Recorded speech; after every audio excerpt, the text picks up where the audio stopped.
नमस्कार,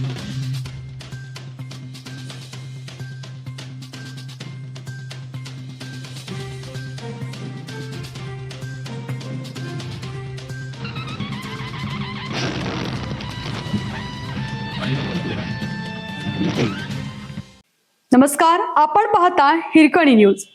हिरकणी न्यूज प्रत्येक क्षण ताज्या घडामोडी आणि महत्त्वाच्या प्रत्येक बातमीसाठी नेहमी तत्पर.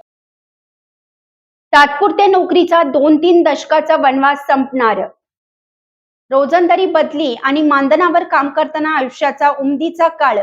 महापालिकेच्या नोकरीस घालवलेल्या 1198 कर्मचाऱ्यांच्या कायम सेवेचा प्रश्न अखेर निर्णायक वळणावर आला आहे.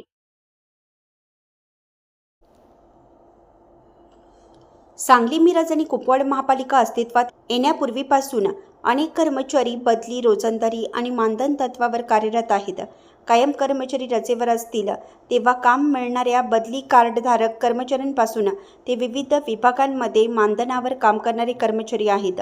वर्ष सरत गेली, मात्र या कर्मचाऱ्यांच्या कायम सेवेचा प्रश्न कायम राहिला.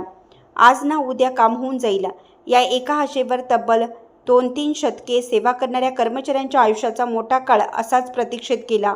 20-25 हजार रुपये मानधनावर अनेकांनी संसाराचा गाडा ओढला. महागाई वाढत गेली, मुलांचे शिक्षण, घरखर्च आणि इतर जबाबदाऱ्या वाढत गेल्या. मात्र त्यांच्या पगाराच्या उत्पन्नात त्या तुलनेत वाढ झाली नाही. कर्मचाऱ्यांना सेवेत कायम करण्याबाबत कर्नाटक सरकार विरुद्ध उमादेवी खटल्यात सर्वोच्च न्यायालयाने दिलेल्या निर्देशाकडे नगर विकास विभागाच्या प्रधान सचिवांनी बैठकीत लक्ष वेधलं होतं. मात्र विहित पद्धतीचा अवलंब करून काही कर्मचाऱ्यांची भरती झाली नसली तरी 20-25-30 वर्ष सेवा झालेल्या कर्मचाऱ्यांबाबत शासनाचे सहानुभूतीचे धोरण राहिलं, असे उपमुख्यमंत्री शिंदे यांच्या निदर्शनातून दिसत आहे. अधिसंख्य पदावर सामावून घेऊन अडथळा दूर करण्याचा तोडगा निघू शकतो, अशी चर्चा आहे.